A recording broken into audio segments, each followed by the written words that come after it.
గం గణపతియే నమః. ఐం సరస్వత్యే నమః. శ్రీ గురుభ్యో నమః. మా గురువుగారైనటువంటి మహంత్ హిమాలయ గిరిజీ మహారాజు వారి పాదపద్మములను మనస్సులో స్మరించుకొని, గీతాచార్యులు అయినటువంటి శ్రీమాన్ పత్రిజీ గారిలో స్మరించుకొని, రేపటి వారి శుభదిన జన్మదిన సందర్భంగా ఇక్కడ ఏకీకృతమైనటువంటి సభను అలంకరించినటువంటి అతిరథ మహారథులకు, ధ్యానము ద్వారా జ్ఞానస్థితిని పొందిన జ్ఞాన రత్నాలు అందరికీ నమస్కారాలు. నేను ఎక్కడొచ్చినా ముందు నన్నేమో పెద్ద పొగిడి పారేస్తూ ఉన్నారు. 108 ఉండడు, బాగుండాడు. మీరు కూడా ఉండొచ్చు. సింపుల్ కాదు, కొంచెం కష్టం. మాలాగా ఈ రోజు వరకు కూడా కనీసం అంటే 18 ఆసనాలు, 1.5 గంట సేపు ప్రాణాయామము, 1 గంట సేపు మా గురు మంత్రాల స్మరణము. ఎక్కడెక్కడ ఎప్పుడెప్పుడు వీలైతే మాటలు తగ్గించి మౌనంగా కూర్చొని పద్మాసనంలో కూర్చొని ధ్యానంలోకి పోవడం. ఇది ఈ కట్టె మీ ఎదురుగా ఇట్లా కనపడేదానికి కారణం. మీరు మమ్మల్ని చూసే ఇంత గొప్ప అంటారు. 1 నెల 2 నెలల కింద పద్మశ్రీ అవార్డులు ఇచ్చినప్పుడు మీరందరూ టీవీల్లో చూసింటారు. కాశీలో ఒక మహానుభావుడు ఉన్నాడు, ఇప్పటికీ ఉన్నాడు, మా అంత దృఢంగానే ఉన్నాడు. 125 ఏళ్ళు నిండిన సందర్భంలో పద్మశ్రీ అవార్డులు ఇస్తున్నప్పుడు ఆయన ఢిల్లీకి పిలిపించారు. శుభ్రంగా నడిచొచ్చి అందరికీ పాద నమస్కారాలు, సాష్టాంగ నమస్కారాలు చేశాడా లేదా? మీకు కనపడుతున్న మనిషి ఇక్కడ అతను ఉంటే వందల సంవత్సరాల మనుషులు హిమాలయాలలో ఉన్నారు. వాళ్ళంతా వాళ్ళ స్వార్థంతో ఏదో బతికిపోవాలా, ఇన్నాళ్ళు ఉండాలని కాదు. ఎన్నాళ్ళు బతికినామనేది ముఖ్యం కాదు, ఎంత బాగా బతికాం, ఎంతమందికి మనం మేలు చేశాం అనే లక్ష్యంతో వాళ్ళు అక్కడ కూర్చొని భవిష్యత్ తరాలు బాగుండాలా అన్న ఒక్క సంకల్పం చేసుకొని కూర్చున్నారు. వాళ్ళకు వ్యక్తిగత ఆశలు లేవు. లోకా సమస్త సుఖినో భవంతు, సర్వే జనాం సుఖినో భవంతు. మాకు కూడా కొన్నాళ్ళ కింద కొన్ని ఆశలు వచ్చాయి. సన్యాసి అన్నీ వదిలినా కానీ చాలా చోట్ల ఈ ఊర్లు దేశాలు తిరిగేటప్పుడు బోర్డులు పెట్టుకొని కూర్చున్నారు అందరూ కూడా. పలానా యోగం నేర్పించబడును, ఇంత ఛార్జు అంత ఛార్జు. ఫోన్లే, నాకు ఛార్జ్ అక్కర్లేదు, కనీసం నా గురువు నేర్పింది 10 మందికి నేర్పుతామని చెప్పేసి, నాయనా ఎవరైనా నా దగ్గర నేర్చుకుంటారేమో రండిరా అని అన్నాను. వచ్చారు ఒక 4. నాయనా వరుసగా పద్మాసనంలో కూర్చోండి అని చెప్పా. స్వామి మాకు పద్మాసనం వేసేదానికి చేత కదని 2 లేచిపోయాడు. ఇంకా 2 మిగిలినారు. పాపం వీళ్ళకన్నా నా అదంతా బోధిస్తాం అనుకొని కూర్చున్నాం. నేనా కళ్ళు మూసుకోండి, నేను చెప్పిన మంత్రాలు చదవండి అని కొన్ని మంత్రాలు చెప్పి వాళ్ళతో పాటు నేను కళ్ళు మూసుకున్నాను. 4 గంటల తర్వాత నేను కళ్ళు తెరిచేసరికి వాళ్ళిద్దరు కూడా లేరు. యుగం మారిపోతుంది, మనము సుఖాలు మరుగుతూ ఉండాం. ఆసనాలు వేస్తే శరీరం తుష్టిగా ఉంటుంది, ఆరోగ్యంగా ఉంటుంది.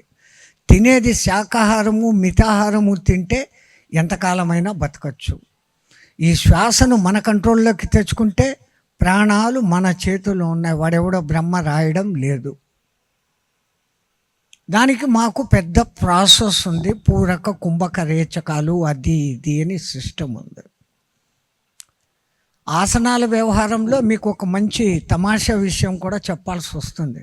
చాలామందికి ఇప్పుడు స్పృహ ఉంది ఆసనాలు నేర్చేసుకోవాలా అని. అట్లాగనే నాకు తెలిసిన మహానుభావుడు ఒక ఆయన, ఎక్కడికైనా పోతే వాళ్ళకెందుకు డబ్బులు ఇవ్వాలా, ఇప్పుడంతా యోగాసనాలు నేర్పించాలా అంటే నెలకి ఇంత అని ఫీజులు ఉన్నాయి కదా. ఫీజులు లేకుండా సులభంగా ఎక్కడ నేర్చుకుంటామని చూశాడు. టీవీలో ఒక ఆయన ప్రోగ్రాములు ఇస్తూ ఉన్నాడు. ఆ టీవీలో ఇచ్చే ప్రోగ్రాం ఆయన చెప్పినట్లు మనం చేస్తే మనకు కూడా యోగాసనాలు వచ్చేసినాయి కదా అనుకున్నాడు.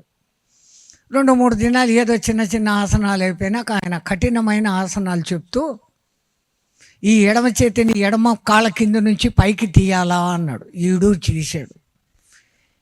ఈ కుడి కాళ్ళని తీసి మెడ మీద వేసుకోవాలా అన్నాడు. వేసుకున్నాడు. ఆ తర్వాత ఈ కుడి చేతిని తల మీద నుంచి తీసి ముక్కు పట్టుకోవాలా అన్నాడు. పట్టుకున్నాడు. తర్వాత ఏం చేయాలా అని చెప్పబోతున్నంతలో కరెంటు పోయింది. ఇంకా వీని మెడకాయ వంగిపోయి ఉండదు, ఈ చెయ్యి ఈ పక్క ఉండదు, ఈ చెయ్యి ఏ పక్క నుంచి వచ్చి ఈ పక్క ముక్కు పట్టుకుని ఉందో వాడికి తెల్లే. తీసుకోలేక పీకులాడుకుంటున్నాడు, కాపాడండి అని చెప్పేదానికి నోరు రావడంలే. కిక్కిక్కు మన మంత్రం చదువుతా కూర్చున్నాడు.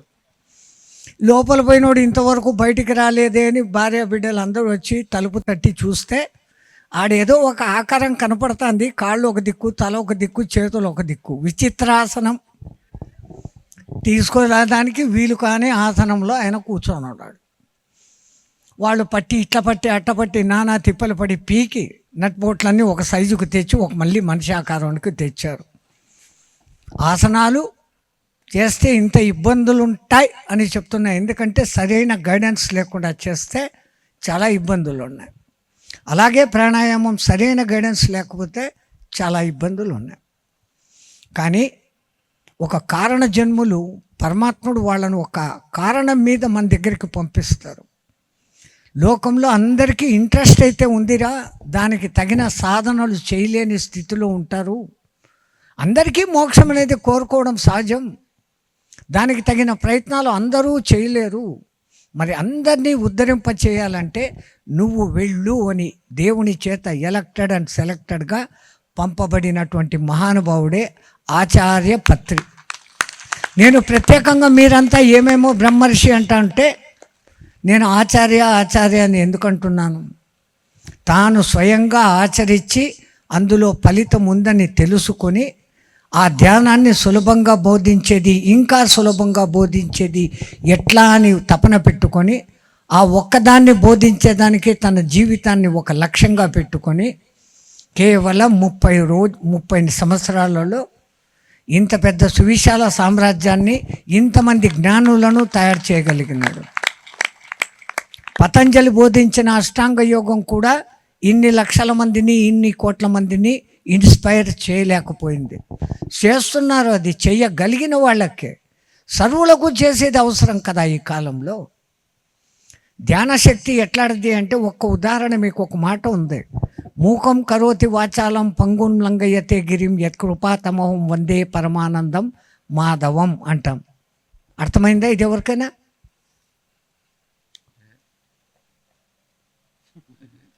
కొందరికి అర్థమైంది, కొందరికి అర్థం కాలేదా? అర్థం కూడా కాలేదా? ఇట్లాంటి సమస్యలు వస్తేనే ఒక మంచి తెలుగుపరుడైన కవి ఉండేవాడంట. ఆయన ఉపన్యాసాలు వినాలని అందరికీ ఇంట్రెస్ట్. ఒక ఊరోళ్ళు పాపం ఆయన ఎట్లన్నా చేసి ఊరికి లాక్కొని రావాలనుకున్నారు. పెద్ద పెద్ద రికమెండేషన్లు పెట్టి ఆ మహానుభావుని వాళ్ళ ఊరికి రప్పించారు. ఆ ఊరికి వచ్చేదానికి ఆయనకి ఇష్టం లేదు. ఏమాత్రం జ్ఞానం లేని వాళ్ళకి ఏం చెప్పాలా అని ఆయనకు ఒక పెద్ద తుసాకారం, ఈయన పెద్ద జ్ఞాని అనుకున్నాడు. సరే ఇంతమంది వచ్చి కూర్చున్నారు, ఇంకేదో చెప్పాలి కదా. లేచి నిలబడి మీకు సంగతి తెలుసా అన్నాడు. అందరూ మీలాగా మాకు తెలుదు అన్నారు. మరి ఏమీ తెలియని వాళ్ళకు ఏం చెప్పాలి అని చెప్పి లేచి వెళ్ళిపోయినాడు. నీ వీడిని ఎట్లన్నా మళ్ళా రప్పించాలా అని వాళ్ళు మళ్ళా ప్రయత్నం చేసి రెండోసారి మళ్ళా లాక్కొని వచ్చినారు. ఈసారి లేచి నిలబడి మీకో సంగతి తెలుసా అన్నాడు. ఓ తెలుసు అన్నారు. మరి మీకంతా తెలిసి నాకు నేను చెప్పేది ఏముంది అన్నాడు. మళ్ళా పోయినాడు. ఆ ఊరోళ్ళు కూడా మహా తెలిపరులు మీలాంటి వాళ్ళే. ఈసారి అడిగితే ఒరే ముందుగానే ప్లాన్ చేసుకుంటాం, సగం మంది తెలీదు అంటాం, సగం మంది తెలుసు అంటాం, వాడే తెలుగుపరుడు అనుకుంటున్నాడు, ఈసారి చెప్పి తిడతాడరా అని వాళ్ళలో వాళ్ళు పందాలు వేసుకొని మాట్లాడుకొని మూడోసారి సచిచెడి రాజు రికమెండేషన్తో అని రప్పించారు. మళ్ళా ఈయన లేచాడు, మీకో సంగతి తెలుసా అని. సగం మంది లేచి మాకు తెలుసు అన్నారు, సగం మంది లేచి మాకు తెలియదు అన్నారు. ఈ తెలియని వాళ్ళు ఆ తెలిసిన దగ్గర పోయి నేర్చుకోండి అన్నారు. పరమాత్ముని కృపా కటాక్షం శ్రీకృష్ణుని చెప్తారు. శ్రీకృష్ణుని అష్టకంలో వస్తుంది ఇది. శ్రీకృష్ణుని కరుణ ఉంటే మూగవాడు మాట్లాడతాడు, కుంటివాడు పరిగెడతాడు అని. పరమ పురుష నీదు మహిమ పరుగు తీయు కింటువాడు, తల్లి అవును గొడ్రాలు అని ఏదో పాట ఉంది కదా మీకు. ఆ పాటలు చెప్తే మటుకు బాగా గుర్తుకొస్తుంది. శ్లోకాలంతా పోయినాయి, అది పెద్ద పెద్ద శ్లోకాల కిందికి మారినాయి. ఆ పాట పాడితేనా గుర్తొస్తుందా? ఉంది అట్లాంటిది మాట. మీ ఎదురుగా ఇద్దరిని నేను చూపిస్తాను. 5వ తరగతి మాత్రమే చదివి ఏమాత్రము చదువు అంటే తెలియని మొండి మనిషి, జ్ఞానము ధర్మము బోధ ఏ విషయాలను తెలియని మనిషి ఈ పొద్దు మీ ఎదురుగా ఇన్ని కవితలు చెప్పాడు. ఇక్కడనే ఉన్నాడు ప్రత్యక్ష నిదర్శనం. ఎట్లా సాధ్యమైంది? ధ్యానముతో సాధ్యమైంది. 125 రూపాయల జీతంతో మొదలుపెట్టి 3 రూపాయలు చేతిలో ఉంటే ఈ 3 రూపాయలు బస్సుకు పెడితే తినేకుండదే అని నడిచిపోయి ఆ 3 రూపాయలు ఆడపోయి టిఫిన్ తినే టయానికి ఎవరో అడిగితే అది కూడా ఇచ్చేస్తూ తపన పడుతూ ధ్యానంలోకి దిగినాక ఈ పొద్దు 1 కోటి రూపాయలు అందరికీ జీతాలు ఇచ్చే స్థాయిలో ఒక స్తంభం ఇక్కడ ఉంది. పత్రి గారి పిరమిడ్ను జగత్తుకు నేర్పించాలా అన్న ఉద్దేశంతో ఎక్కడా లేని విధంగా 5,000 మంది ఏసీలో కూర్చొని సాధన చేసుకునే పిరమిడ్ కడుతున్న శక్తి ఇక్కడ మీ కళ్ళెదురుగా ఉంది. మీరు ఎంతసేపు ఈ ముసలి కట్టను పట్టుకొని ఓహా ఆహా ఊహు అంటారేంది? ఎక్కడి నుంచి వచ్చింది వీళ్ళిద్దరికి ఆ శక్తి? మీలాంటి మనుషులే, నాలాంటి మనుషులే. నాలాగా కావాలంటే కొంచెం కష్టం. ఇలాగ అవ్వలేరా? సంకల్ప బలము, ధ్యాన శక్తి ఈ రెండు ఇంత గొప్పగా చేస్తున్నాయి. ఇంత ఎదురుగా మీ ఎదురుగా ఉదాహరణ ఉంది. ఇంకా నేను ప్రత్యేకించి ఉదాహరణలు ఏం చెప్పాలా? కానీ మీకు ఇంట్రెస్ట్ ఉంటుంది, వీడిలాగా మేము ఉండాలా, వీడిలాగా పడిన తిప్పల మటుకు పడకూడదు, రావాలంటే యాడ్ నుంచి వస్తుంది. మీలాంటి అందరి కోసమే పత్రి గారు ఈ సులభమైన విధానం చెప్పారు. పిరమిడ్ అనుకుంటా ఉంటే మీరంతా ఏదో ఈజిప్ట్లో శవాలను పెట్టలు అనుకోవాల్సిన పనిలే. లక్షల సంవత్సరాల నుంచి మన సనాతన భారతదేశంలో 3 పిరమిడ్లను అత్యద్భుతంగా మనం రోజు పూజిస్తూనే ఉండాం. తెలుసా మీకు ఆ 3 పిరమిడ్లు? బాగా తెలుసు, కానీ మీరు ఆ పిరమిడ్లోని గుర్తించలే. కనీసం ఒకటన్నా చెప్పండి తెలిసింటే. కైలాస మానస పర్వతం పిరమిడ్ కాదా? అది బాగా చూడండి. మనం రోజు పూజలు చూసుకునే మాతలు ఇంతమంది ఉన్నారు. శ్రీచక్ర మేరువును పూజలు చేస్తారే, అది ఏ ఆకారంలో ఉంది? పిరమిడ్ లాగా లేదా? ప్రతిరోజు మనం గుళ్ళకు పోతామే ఆ లయానికి. ఆ లయం లోపలికి పోయినాక ఏముంటుంది? గుడి లోపల గర్భగృహం ఉంటుంది. ఆ గర్భగృహం ఎట్లుంటుంది? నలుగు చదరంగా ఉంటుంది. పైన గోపురం ఎలాగ ఉంటుంది? అంతస్తులుగా ఉంటుంది. ఎట్లాగైతే శ్రీచక్రం నవార్ణవంగా ఒక్కొక్క అంతస్తు మేరువుగా ఉంటుందో మన ఆలయాల గర్భగృహాలు కూడా అలాగే ఉంటాయి. ముందేమో దాని పేరు బయట ఉండేదాన్ని ఆలయం అంటారు, లోపల ఉండదాన్ని గర్భగృహం అంటారు. విశ్వశక్తి అంతా ఆ గర్భగృహంలో నుంచి నలువైపులకు ప్రసరించే విధంగా మన పూర్వీకులు అత్యంత పకడ్బందీగా కొన్ని లెక్కలు ఆధారం చేసుకొని దాన్ని ఆగమ శాస్త్రాలు అని చెప్పి ఆ నిర్మాణాలు చేశారు. ఆ శ్రీచక్ర పూజలు చేయిస్తున్నారు. ఈ రెండిటిని ఆధారంగా ఈ కొలతలతోనే ఆ దిక్కుమాలిన పిరమిడ్లు కట్టబడినాయి. అంతే తప్ప ఆ పిరమిడ్లకు ఈ పిరమిడ్లకు ఏమాత్రము లోతు లేదు. మనం పూజించే ఆ 3 రకాల అతి శక్తివంతమైన పిరమిడ్లే ఇప్పుడు మనము కూర్చొని చేస్తున్న పిరమిడ్లు. ఆ పిరమిడ్ ఎంత మాయ చేస్తుందో అనేది మేమే ఉదాహరణ. మేమంతా వందల సంవత్సరాలు తపస్సు చేసి నానా తిప్పలు పడి మా పూర్వీకులు మాకు బోధించింది. 70 ఏళ్ళుగా నేను సాధన చేస్తూ ఉంటే ఈరోడో వచ్చాడు కొత్తగా, ఆ పిరమిడ్లను పట్టుకొని వచ్చి కూర్చోబెట్టి కళ్ళు మూసుకోండి, ఇష్టం వచ్చినట్టు కూర్చోండి, మీకు జ్ఞానం వచ్చేస్తుంది అంటున్నాడే. ఎవరైనా అని మొట్టమొదట మేము దృష్టి పెట్టాం. ఆయన పత్రి గారు అని తెలిసింది, సద్బ్రాహ్మణుడు అన్న సంగతి తెలిసింది. మాకు ఇంకా మంట పెరిగింది. ఒక బాపనాయుడు ఉండి పూజలు చేయొద్దంటాడు, పునస్కారాలు చేయొద్దంటాడు, ఆసనాలు వేయొద్దంటాడు, నీ ఇష్టం వచ్చినట్టు కూర్చో అంటాడు, నువ్వు మోక్షం పొందుతావు అంటాడు. మేము ఈ రోజు వరకు కూడా పొద్దున్నే 3 గంటలకు లేచి మా తిప్పలు ఆసనాలు పడుతుంటే ఈ కట్టె ఇట్లుంది, ఆ ట్యూబ్లైట్ ఏదో కొంచెం లోపల వెలుగుతూ ఉంది. మీకు ఏది లేకుండా ఒకటేసారి సోడియం లైట్ని మీ తలకాయల్లోకి పెట్టేస్తానాడే, ఎట్లా అనేసి ఒక చోట దొరికితే పట్టుకొని నీతో ఏకాంతంగా మాట్లాడాలని అవకాశం తీసుకొని అరగంట సేపు నా కడుపులో ఉన్న కక్కుర్తి అంతా ఆయన ఎదురుగా కక్కా, నోటికి వచ్చింది, తిట్టా కూడా. మీకంతా కోపం రావచ్చు. ఆ తిట్టిన పాపాన్ని కడుక్కునేకే ఈ పొద్దు ఆ మహానుభావునికి నిత్యము సేవలు చేసుకుంటాడు. అంతసేపు అన్ని మాటలు అంటే నువ్వు అసలు బాపనోడివేనా, నువ్వు గాయత్రి చదివినావా, ఉపదేశం తీసుకున్నావా, ఉన్న గుళ్ళు గోపురాలకే పూజలు పునస్కారాలు లేక మేము సచ్చి అల్లాడుతూ ఉంటే కొత్తగా ఈ డబ్బాలు పట్టుకుని వచ్చినావేంది, దీంట్లో కూర్చుంటే మోక్షం వచ్చేస్తుందా, గుడి చుట్టూ తిరిగి చస్తా అంటేనే మాకేం రాలే, ఇక్కడ లోపల దేవుడు లేడు, పోనీ మంత్రాలు ఏమన్నా చదివిస్తావా, నువ్వు మంత్రాలు చదివించు, ఎట్లయ్యా ఇది, ఎందుకు జనాల్ని ఇంత మాయ చేసేసి మోసం చేసేస్తాడో అన్న. అరగంట ఓపిక నేను తిట్టినాక ఆ మహానుభావుడు గడ్డం కింద చేపట్టుకుని నా దిక్కే చూస్తూ శ్రద్ధగా విన్నాడు. ఏమో పెద్ద ఉపనిషత్తులు చెప్తా అంటే ఇన్నంత శ్రద్ధగా. నాకే ఒక దిక్కు భయమో ఒక దిక్కు బాధ వేసింది, ఒకవేళ నేనేమన్నా తప్పు చేస్తాడనా. అప్పుడు ఆయన అన్నాడు టైం చూసుకుని, నువ్వు వచ్చింది 2కు 2:30 అయింది, అంతా అయిపోయిందా, ఇంకా ఏమన్నా ఉందా, ఇంకా ఏమన్నా చెప్తావా అన్నాడు. మొత్తం ఎంటీ అయిపోయింది కదా, ఏం లేదు అన్నాను. సరే నువ్వు అరగంట మాట్లాడినావు, నేను మాట్లాడతా, నువ్వు మాట్లాడినప్పుడు నేను మధ్యలో ఏం మాట్లాడలే, ఇప్పుడు నేను మాట్లాడతాను, నువ్వు నేను చెప్పింది వింటావా అన్నాడు. వినాలి కదా మరి, ఓకే చెప్పు అన్నా. ఏం లేదు, అక్కడ ఒక చిన్న పిరమిడ్ ఉంది, అరగంట నా కోసం లోపల కూర్చొని బయటికి రా, నీకు పిరమిడ్ అంటే అర్థమవుతుంది, ఎందుకంటే నువ్వు ఇంతకుముందు ఏదేదో సాధనాలు చేసిండవు, నీకు బహుశా ట్యూబ్లైట్ వెలగచ్చు అన్నాడు. ఇంత చెప్తే ఇంత చేస్తే అసలు ఇంతమందితో పేరు ప్రఖ్యాతులు ఉన్న మనిషిని ఇన్ని మాటలంటే కూడా ఏమీ నన్ను తిట్టకుండా లోపల పోయి కూర్చోమంటున్నాడు. మళ్ళీ దాంట్లో అంత చిన్న పిరమిడ్లో కూడా లోపల బాగా ఏసీ ఉంది. ఓకే, ఒక అరగంట జమ్మని కూర్చుందాం లేని లోపలికి పోయి టైం చూసుకున్నా, 2:30 అయింది, 3 గంటలకు అంతా బయటకు వస్తామని. 6:30 గంటలకు బయటకు వచ్చాను నేను. 3:30 గంట లోపల నా బ్రెయిన్ వాష్ అయింది.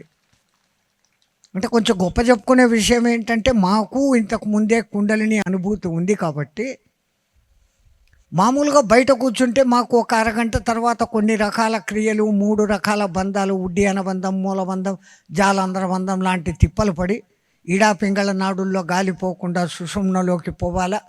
ఈ మాటలు ఒకటే అర్థం కాదు, ఇవన్నీ చెప్పాం ప్రయోజనం. ఇంత తిప్పలు పడి 1 గంట సేపు ఆ సాధన అంతా చేస్తే అది మెల్లగా టింగ్ టింగ్ అని లేస్తుంది. నేను కూర్చున్న అరగంట లోపలనే అది టింగ్ అని కాదు, నెత్తి పైకి కూడా పోయి నేనే గుర్తించలేని స్థితికి వచ్చింది. That is the greatness of pyramid. అప్పుడు నాకు అర్థమైంది, ఈ పిరమిడ్ అంటే మామూలు పిరమిడ్ కాదు, ఇది శ్రీచక్ర మేరువు, గర్భాలయము, మహా మానస పర్వత, కైలాస పర్వతము అన్న సంగతి ఈ మట్టి బుర్రకు అప్పుడు తెలిసి వచ్చింది. ఆ మహానుభావుణ్ణి క్షమాపణ వేడుకున్నాం.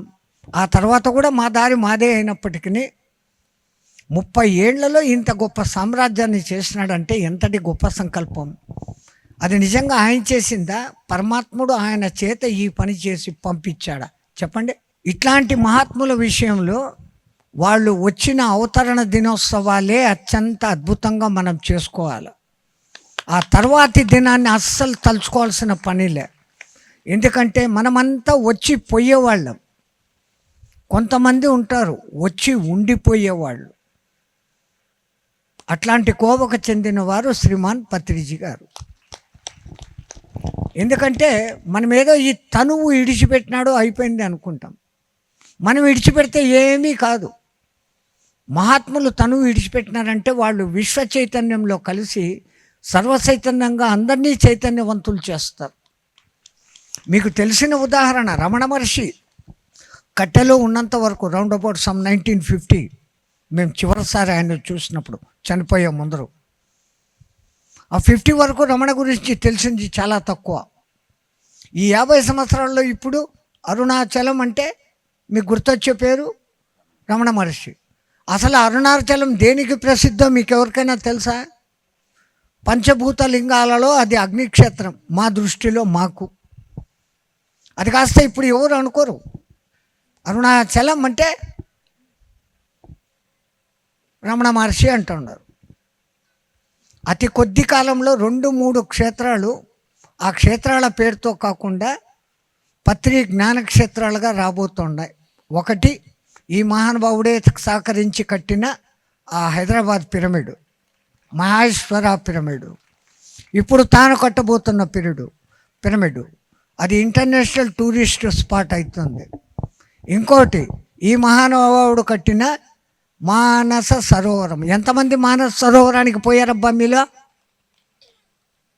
ఇప్పుడు అందరూ పోవచ్చు. మీకు దగ్గరలోనే విజయవాడలో ఉంది.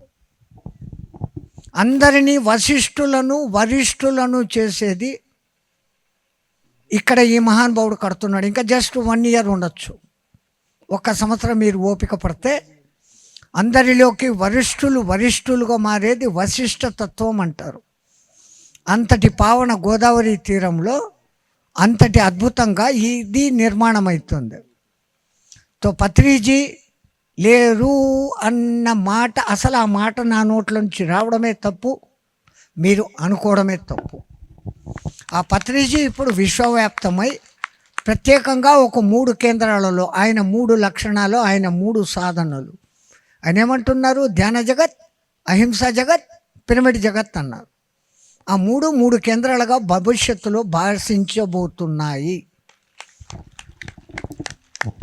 కానీ మనకంతా ఉండవలసింది పత్రిజీ గారి మాటల మీద విశ్వాసం. బయటికి మీకు తెలియకపోవచ్చు, కానీ పత్రిజీ గారి అనంత ప్రణాళికలో మీ అందరి చేత కూడా ఆయన అష్టాంగ యోగమే చేయిస్తున్నాడు. మీరు గమనించారో లేదో, మీకు తెలుసో లేదో. అష్టాంగ యోగం గురించి మీకు అంతా తెలుసా? మళ్ళా సగం మంది తెలియదు, సగం మంది తెలుసు అంటారా? మానవాళికి అంతనూ మేలు చేయాలని చెప్పేసి పాణిని మహర్షి ఎంతో ధ్యానంతో సూక్ష్మంగా అష్టాంగ యోగాన్ని బయటికి తీసుకొని వచ్చారు.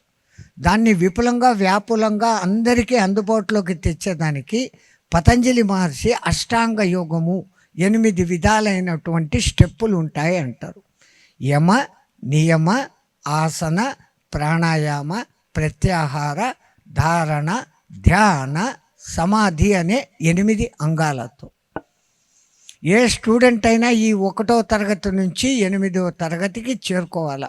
ఆ 8వ తరగతి పీజీనా, ఇంకా దాని తర్వాత మీరేందో పెద్ద పేర్లు పెట్టినా, అది ఫండమెంటల్. ఇది పీజీకి మీరు చేసుకునే దానికి ముందర అవసరమైనటువంటి 7th స్టెప్ ధ్యాన.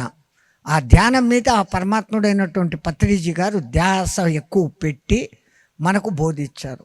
ఆ బోధించడంలో కూడా ఎంత టెక్నిక్ వాడారంటే మీకు తెలియకుండానే అష్టాంగ యోగాలు మీరు సాధన చేయొచ్చు.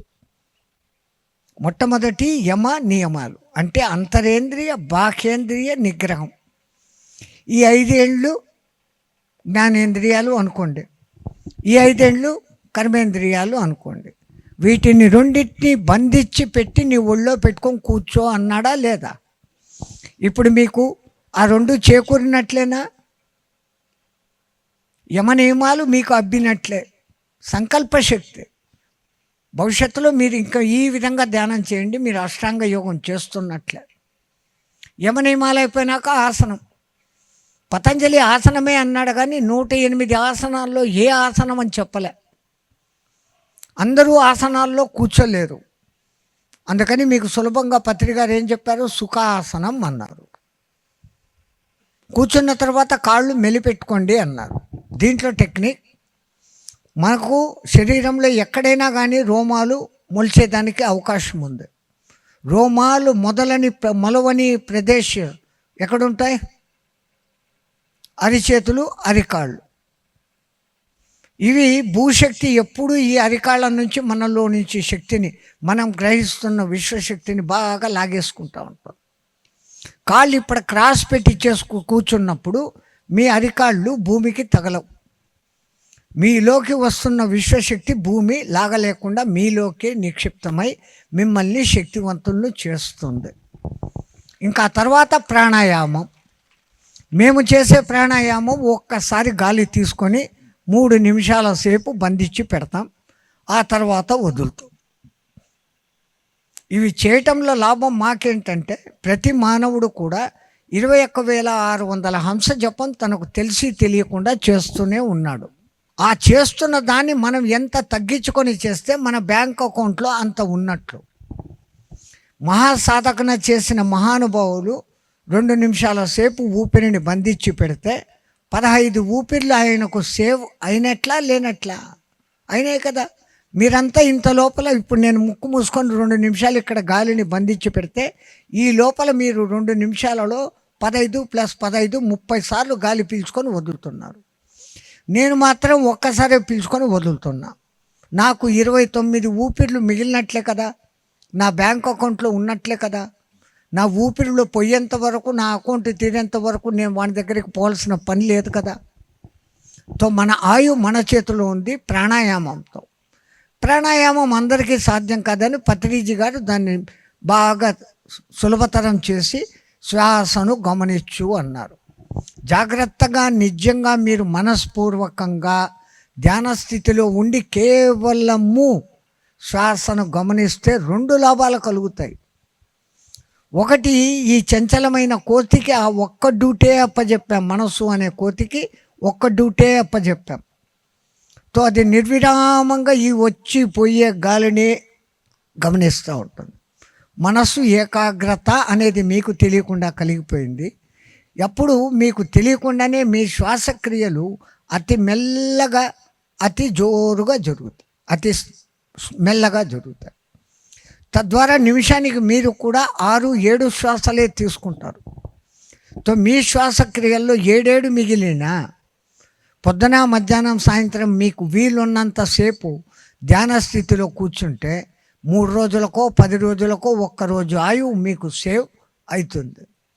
మమ్మల్ని చూసి మీరు అనుకుంటున్నట్లే మాలాగా మీరు మాలే సులభమైన టెక్నిక్ ఇక్కడ ఉంది. అష్టాంగ యోగానికి పత్రి గారు పెట్టిన కూర్చున్న విధానానికి మీకు పోలిక చెప్తున్నాను. అక్కడ ప్రత్యాహారం అన్నారు. మనసుకి ఇక్కడ ఇప్పుడు శ్వాస మీదే గమనింపు అంటే వేరే గమనింపులు లేకపోవటం మూలంగా అది ప్రత్యాహారమైంది.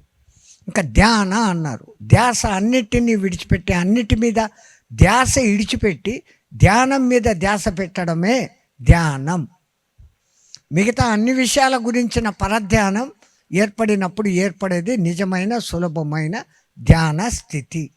ఈ ధ్యానం బాగా కుదురుకుంటే మీరు సమాధిలోకి పోతారు. సమాధిలోకి అంటే మళ్ళీ పిరమిడ్లలోకి కాదు, ఆ పిరమిడ్లలోకి కాదు. ఆదితో సమం కావడం, సమ ఆది. ఆది అంటే పరబ్రహ్మ, పరాకారుడు, నిరాకారుడు అని మనం ఏది చెప్తున్నామో దాంట్లోంచి వచ్చిన మనము దానిగా మారడం. పత్రిజీ గారు మీకు అందరికీ చేసిన ఇంకొక లాభకరమైన విషయం ఏమంటే, ఇంతకుముందే నేను చెప్పాను, మీరంతా గుళ్ళకు పోతారు గర్భాలయంలోకి. అమ్మ గర్భం నుంచే మనమంతా వస్తున్నామా? తల్లి గర్భంలో నుంచి వస్తున్నామా మనం, లేదా? ఏమయ్యా నేను చెప్పింది ఎవరికి సరిగ్గా వినపడడం లేదా? ఎట్లా? ప్రతి ఒక్కళ్ళం పుడుతున్నాం. ఎక్కడి నుంచి పుడుతున్నాం? అమ్మ కడుపులో నుంచి, తల్లి గర్భంలో నుంచి పుడుతున్నామా? ఏం ఆకలి ఎక్కువైపోయిందా, నిద్ర వస్తుందా, ఎక్కువసేపు చెప్తున్నామని? 2-3 ఎత్తుతే మిగతా వాళ్ళు ఎత్తాలంటే వీళ్ళు ఎక్కడి నుంచి ఎట్లా పెట్టినట్లా? మరి మళ్ళీ తల్లి గర్భంలోకి పోతాడమ్మా, ఒక్కళ్ళు పోవడంలే. ఎక్కడ పోతాడా? భూమాత గర్భంలోకి పోతాడు. కానీ పత్రిజీ గారు మిమ్మల్ని తల్లి గర్భంలోకి రిటర్న్ పంపిస్తూ ఉన్నారు. ఇప్పుడు పిరమిడ్ గర్భాలయం అన్న సంగతి మీకు అర్థమైంది కదా. మీరు గర్భాలయంలో కూర్చొని పూజలు చేస్తుంటారు కదా. ఆ పిరమిడ్ నిర్మాణంలో ఉన్న యాంగిల్లో ఉన్న టెక్నాలజీ మన చుట్టూ వ్యాపించి ఉన్న విశ్వశక్తిని కేంద్రీకృతం చేసి లోపలికేస్తుంది. కేవలం పిరమిడ్ లోపలనే కాదు, పిరమిడ్ వైశాల్యం ఎంత ఉందో దానికి 10 దూరం వరకు దాని శక్తి తరంగాలు పోతూనే ఉంటాయి. ఈ విషయాన్ని గుర్తించే మన పూర్వపు మహానుభావులు మనని గుడికి పోతే గుళ్ళో దక్షిణ వేసేదానికన్నా గొప్పగా ఇంకొక దక్షిణ వేసి రండిరా అంటారు. మీరంతా గుళ్ళకు పోతే దక్షిణ వేస్తారా? ఉండిలో దక్షిణలు వేస్తారు కదా, వేస్తారు. మళ్ళీ ఇంకో దక్షిణ కూడా వేస్తారా? గుడి చుట్టూ తిరిగే ప్రదక్షిణ, ప్రబలమైన దక్షిణ. ఎందుకు తిరగమంటారు? ఆ గుళ్ళోని విగ్రహం తాను గ్రహించిన విశ్వశక్తిని తన చుట్టుపక్కలకు అన్ని వైపులకు తరంగాలుగా ప్రవాహంతో ఇడిచిపెడతా ఉంటుంది. మీరు అతి నెమ్మదిగా గర్భాలయం చుట్టూ తిరుగుతున్నారు అంటే మీరు ఆ తరంగాలలో నిండి ఉన్నారు. ఆ తరంగాలు మీ శరీరంలో ఉన్న షట్చక్రాలను యాక్టివేట్ చేస్తాయి, అనారోగ్యాలను తొలగిస్తాయి, మీ థాట్స్లో చేంజ్ తీసుకొని వచ్చి ఉన్నతమైన ఆలోచనలను కలిగింపచేస్తాయి. ది సేమ్ టెక్నిక్ పిరమిడ్లో జరుగుతుంది. అందుకే పిరమిడ్లోనే కూర్చొని ధ్యానం చేయాలని లే. ఆయన కట్టింది 100 మంది కూర్చునేదండి, మేము ఇంతమంది వచ్చాం, పిరమిడ్ లోపల మాకు అవకాశం దొరకలేదని లోపల ఉన్న వాళ్ళను బయటికి పీకి మనం లోపల దూరే పని చేస్తూ ఉంటాం. మనం చేసేదంతా ఇంతే.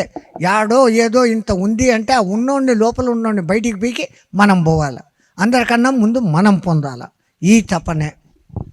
దీన్ని మానుకొని పిరమిడ్ ఉన్న చోటుకు మీరు చుట్టుపక్కల ఎక్కడ ఉన్నా కానీ ఆ విశ్వతరంగాలను ప్రత్యేకించిన డైమెన్షన్లో అన్ని వైపులా ఇక్కడ ప్రసరిస్తూనే ఉన్నాయి. ఎట్లాగైతే వాల్మీకి 3 శాసనాలు పెట్టాడో, వాల్మీకి 3 శాసనాలు పెట్టాడు.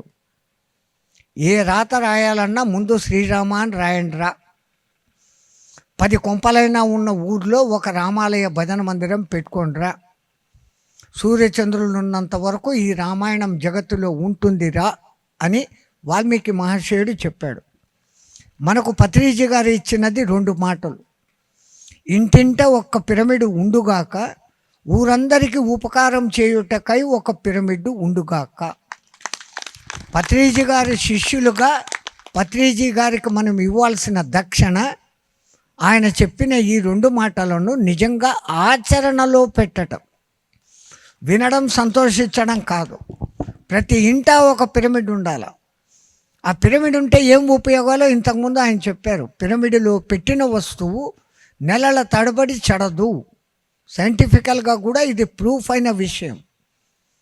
దాన్ని మీరు ఏదో ఈజిప్ట్ పిరమిడ్లు అన్నది మీ మనసులో నుంచి తీసేసి, నేను శ్రీచక్ర మేరులో కూర్చున్నాను, నేను మన ఆలయాల గర్భగృహంలో కూర్చున్నాను, నేను కైలాస పర్వతంలో కూర్చున్నాను అన్న భావన పెట్టుకుని ఇంక మీదట మీరు ధ్యానం చేస్తే మీ ధ్యానము ద్విగుణీకృతము త్రిగుణీకృతము అవుతుంది. కానీ ఉండాల్సింది అన్నిటికన్నా ముఖ్యంగా విశ్వాసం. ఎంతటి బలీయమైన విశ్వాసం అంటే ఆ విశ్వాసం చేసే శక్తి ఎంత శక్తివంతంగా ఉంటుంది అంటే మీకు అందరికీ వినపడి తెలిసిన ఒక చిన్న కథ చెప్తాను. ఒక ఊరిలో ఒక దంపతులు ఉండేవారు, బాగా రిచ్, తొందరగా పూర్తి చేస్తాను, మళ్ళా లోపల ఆత్మారాముడు అల్లరి చేస్తే కష్టం. బాగా రిచ్, బాగా బ్రహ్మాండంగా సంపాదించుకున్నారు. 7-8 బెడ్రూమ్ల ఇల్లు కట్టుకున్నారు, పెద్ద హాల్, రిసెప్షన్, పాడు ప్రదేశం. వాళ్ళకు ఒక కొడుకు. వాళ్ళు చేసే వ్యాపారం ఏమంటే గొర్రెల వ్యాపారం. గొర్రెలు పిల్లలు పెడతాయి, దానిలో అమ్మేస్తారు, మళ్ళీ పిల్లలు పెడతాయి, అమ్మేస్తారు, పైసలు వస్తుండే. పక్కనే అడవి, 1 పైసా వీళ్ళది ఖర్చులే, అంతా మిగులుడే. వాళ్ళకు ఒక కొడుకు. ఆ కొడుకు పెళ్లి చేశారు. ఆ పిల్ల పల్లెటూరు నుంచి వచ్చినా కానీ ఆ పిల్లకు దేవుడు, దెయ్యము, భక్తి ఇవన్నీ ఉన్నాయి. ఆ పిల్ల వచ్చి ఇల్లంతా తిరిగింది. మా వైభోగం చూస్తుంది మా కోడలు అనుకునే అత్తమామలు, నా సంపద చూసి ఆనందిస్తుందని మొగుడు, ఉందా మా ఇల్లు, అదే ఆ బెడ్రూము, ఇది బెడ్రూము, ఇది మాస్టర్ బెడ్రూము, ఇది వంటగది, ఇది అది గది, ఇది గది అన్నీ చూపిస్తాడు. అయ్యా ఇన్ని గదులు చూపిస్తాడో అసలు గది చూపించలేదే అన్నారు. ఇంకేం గది కావాలా అన్నారు. దేవుని గది ఒకటి ఉండాలి కదయ్యా అని. దేవుడా వాడేవుడు, వాడేం చేస్తున్నాడు అనుకో, మేము కష్టపడుతున్నాం, మేము సంపాదిస్తున్నాం, మా తెలివితేటలతో మేం చేస్తున్నాం, దేవుడు ఏం చేస్తున్నాడు?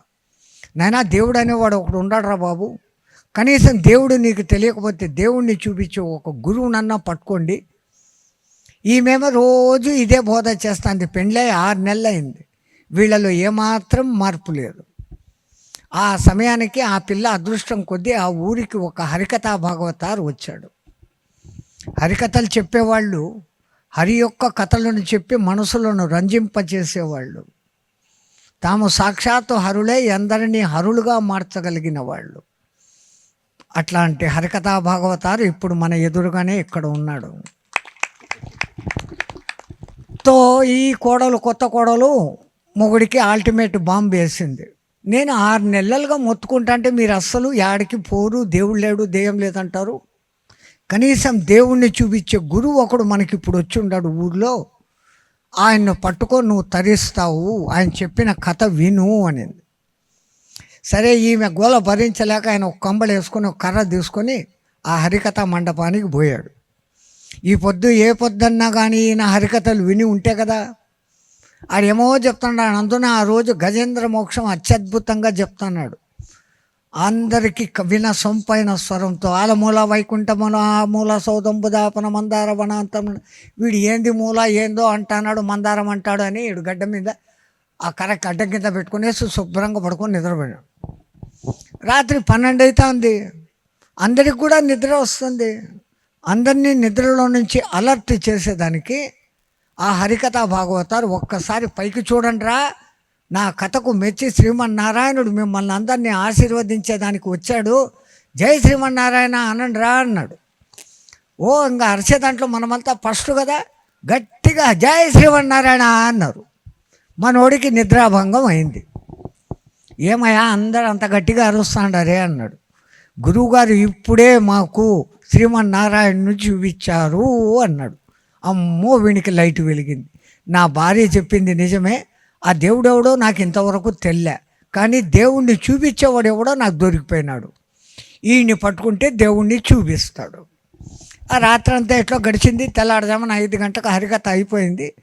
ఎక్కడోళ్ళు అక్కడికి పోతాడారు. ఈయనకి ఇచ్చిన డబ్బులు మూట కట్టుకొని ఈయన పక్క ఊర్లో కథ చెప్పేదానికి అడవిలో పోతాను మొదలుపెట్టాడు హరికథ భాగవతారు. మనోడు కర్ర తీసుకొని గంగళి మిందేసుకొని ఆయన వెంటబడ్డాడు. గురువా ఆగండి అన్నాడు. ఏమి నాయనా అన్నాడు. నువ్వు రాత్రి అందరికీ దేవుణ్ణి చూపించానట, నా కర్మ నేనంట ఆయనకి నిద్రపోతా అంటేనాయా, ఒక్కసారి ఇప్పుడు నాకు ఆ దేవుణ్ణి చూపించేసి నువ్వు పో అన్నాడు.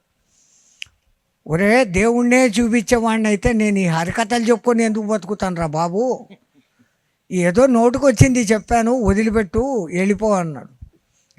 ఒక్కడా ఇద్దరా, మా ఊరోళ్ళందరినీ అడిగా, అందరూ చెప్పారు స్వామి దేవుణ్ణి చూపించారు, మేము చూసి జై అన్నామన్నా. నాకేం లేదయా, ఆ దేవుణ్ణి ఒకసారి చూపించి అంతే చాలు. ఈయన చూపించు అని ఈయన నాకు తెలుదురా అని ఆయన ముందు పోతున్నాడు, ఈయన వెనకపోతున్నాడు. మధ్యాహ్నం 12 అయిపోయింది, ఎండ నెత్తికొచ్చింది. ఈయనకి ఓపికలు తగ్గిపోయినాయి. హరికథ భాగవతారు కూడా ఈడెవడరా నా వెనక బంకలాగా పడినాడు, ఈయన ఎట్లా వదిలించుకోవాలా అనేది ఆయన బాధ. ఎంతసేపు భంగపడినా వీడు చెప్తా లేడే, ఇంకా మనకు తెలిసిన విద్య చూపిస్తాము అనుకున్నాడు. గురువుగారికి ముందు వచ్చి నిలబడినాడు. పొద్దున 6 గంటల నుంచి నీ వెంబడితే అడవిలో 12 దాకా తిరుగుతాండ, అంతమందికి చూపించి నాకు చూపించమంటే చూపిస్తావా నీ బుర్ర పగలగొడతామా అని కరపైకెత్తి. ఇంకా వీడు చంపేటట్టు ఉన్నాడు, వీడి నుంచి తప్పించుకోవాలి, ఏం చేయాలి. ఒరే దేవుణ్ణి చూడాలంటే గొప్ప గొప్ప మంత్రాలు ఉంటాయిరా, ఆ మంత్రాలు చదువుతూ తపస్సు చేయాలిరా అన్నాడు. మరి ఆ మంత్రాలు తపస్సు అంటే ఏందో చెప్పు నాకు అన్నాడు. వీడికి మంత్రాలు అన్నా తెలిసింటే కదా హరికథలోడికి. ఈడేమో వదలడంలే, ఆ టెన్షన్ తట్టుకోలేక సరే నీకు మంత్రం చెప్తానురా, ఆ మంత్రాన్ని పఠిస్తూ అక్కడ కూర్చో, వాడు వచ్చేంతవరకు ఆ మంత్రం వదలకుండా చదువు అన్నాడు. మళ్ళీ అదే కదా నేను ఇంతసేపు నుంచి అడిగింది, కొడతానంటే చెప్తావు, ఇంతకుముందు చెప్పలే, ఏందో ఆ మంత్రం చెప్పు అన్నాడు. వీడు ఇట్టా చూసి ఒరే బంకనారాయణ వచ్చి పోరా నాయన అన్నాడు. ఇది మంత్రం. ఈ మాత్రం చెప్పేదానికి 6 గంటలు పట్టించావు, నువ్వు పో ఇంకా అని ఆయన చెట్టు కింద కూర్చున్నాడు. అప్పటికి టైం 12. 4 గంటల సేపు ఈయన ఇదే మంత్రం, బంకనారాయణ వచ్చిపోరా నాయన. ఎవరైనా ఊహించగలరా నిజంగా శ్రీమన్నారాయణుడు 5 గంటలప్పటికే ఆ మహానుభావుడి ఎదురుగా ప్రత్యక్షమైనాడు. ఒరేనాయనా నీ భక్తికి మెచ్చానురా, నీకేం వరం కావాలో అడుగు అన్నాడు. వీడు కళ్ళు తెరిచి చూసినాడు. ఎవడయా నువ్వు అన్నాడు. వీడు ఎప్పొద్దన్న నారాయణ నువ్వు చూసింటే కదా. ఒరే నువ్వు జపించిన మంత్ర బంకనారాయణుడిని రా అన్నాడు. నువ్వు బంకనారాయణుడు అని నాకు తెలియదు, కాసేపు ఇక్కడనే ఉండు, నేను పోయి మా గురువుని తీసుకొని వస్తాను అన్నాడు.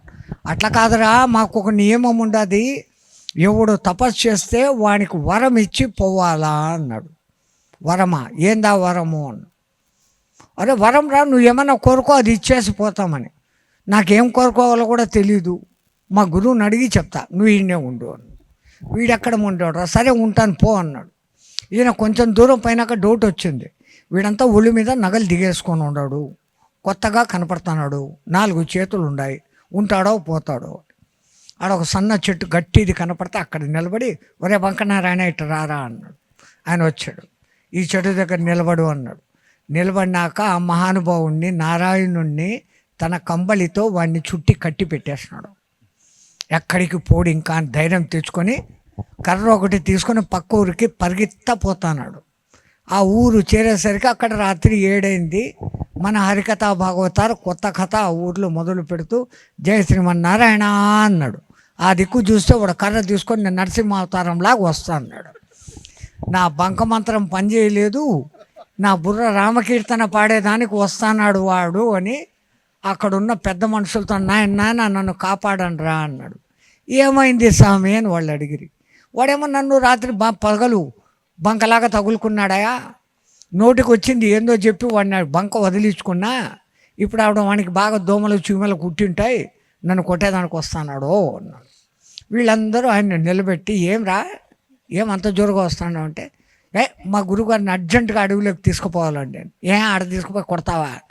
కొట్టను కాదండి, ఆయన ఏదో ఒక మంత్రం ఇచ్చాడండి, అది చదివానండి. వాడు ఎవడో బంకనారాయణుడు అంట వచ్చాడు, వాడు బంకనారాయణుడు అని నాకు తెలుదు. సరే నువ్వు బంకనారాయణుడు పోరా అంటే పోడంట, నాకేందో వరం ఇస్తాడంట, ఆ వరం ఏం అడగాలనో నాకు తెలియదు, మా గురువుగారు చెప్తే చేస్తాను. వాడు చెప్తున్నది పాపం నిజమే కదా, ఎవరో నమ్మడం లేదు. ఒరే మేము కూడా ఒక 5 మంది కర్రలు తీసుకొని వస్తాంరా అన్నారు. ఓ రండి, నాకేం భయం. ఒక 5 మంది గట్టి లాఠీలు తీసుకొని లాంతర్లు తీసుకొని మళ్ళా అడవిలోకి పోయినారు. ఆడపోతే చెట్టు ఉంది, చెట్టుకు వీడు కట్టిన కొంగళి ఉంది, కానీ నారాయణుడు వీనికి కనపడుతున్నాడు కానీ వాళ్ళకెందుకు కనపడతాడు? ఏడరా మీ నారాయణుడు, దాన్నే ఉన్నాడు కదా, ఈయన కనపడుతున్నాడు, వాళ్ళకి కనపడలే. ఏమీ లేదరా ఆడ మోసం అన్నాడు. మోసం కాదు ఉండండి అని ఆయన దగ్గర పోయినాడు. ఏమయ్యా బంకనారాయణ, నాకేమో ఇంత బాగా కనపడుతుండవు, వాళ్ళందరికీ కనపడడం లేదేంది? ఇంతకుముందు చీకటి ఉండే, ఇప్పుడేమో లైట్లు కూడా ఉన్నాయి, వాళ్ళకి కనపడవేంది అన్నాడు. అరే వాళ్ళకు అర్హత లేదురా, వాళ్ళ గులవ నీకెందుకు, నువ్వు ఏం కావాలని అడుగురా, అది ఇచ్చేసిపోతాన్నాడు. అట్లా కాదు, వాళ్ళకు కూడా కనపడతావో నీ బుర్ర పగలగొట్టమంటావు. అర్హత ఎంత మాత్రము లేని ఆ 5 మందికి ఆ హరికథా భాగవతారికి కూడా నారాయణ దర్శనం కలిగింది. ఎట్లా? గురువు నాకు ఒక మంత్రం చెప్పాడు, వాడు గురువు కాదు, గురువు కాని వాడిని గురువు అని నమ్మాడు, ఆ గురువు ఇచ్చింది మంత్రం అని నమ్మినాడు. నమ్మి ఆ గురువు దేవుడు ఇచ్చిన ఆ మంత్రము దేవుడు ప్రత్యక్షమైతే ఏమి అడగాలో కూడా కోరకుండా నిస్వార్థంగా నిస్సంకల్పంగా చేశాడు. మనమందరము ధ్యానము అట్లా చేయాలి. ధ్యానం చేసే ముందర ఒకే సంకల్పం పెట్టుకోవాలి. నేను నా బాగు నా ఆరోగ్యం బాగు కోరుకుంటూ నేను ఆనందంగా ఉండాలని ఎలా కోరుకుంటున్నారో అందరూ ఆ విధంగానే ధ్యానంతో ఆ విధమైనటువంటి ఆనందము పొందుదురుగాక అని ఒక్క సంకల్పం పెట్టుకొని మనం చేస్తే మన చుట్టుపక్కల వాళ్ళందరూ కూడా ఆనందిస్తారు. మరి ఇటువంటి ఈ శుభ సందర్భాన్ని ఉపయోగించుకొని ఈరోజు శ్రీమాన్ పత్రి గారి పేరు మీద నేను మీతో కలిసి ఒక్క 10 నిమిషాలు మంచి ధ్యానంలో కూర్చుంటామని సంకల్పించుకుంటున్నాను. ఆ ధ్యాన విధిని మాస్టర్ వివరిస్తారు. ఏమన్నా ఇబ్బంది కలిగించుంటే ఎక్కడ కూర్చున్న వాళ్ళు అక్కడే కూర్చొని వినండి. జై శ్రీరామ్.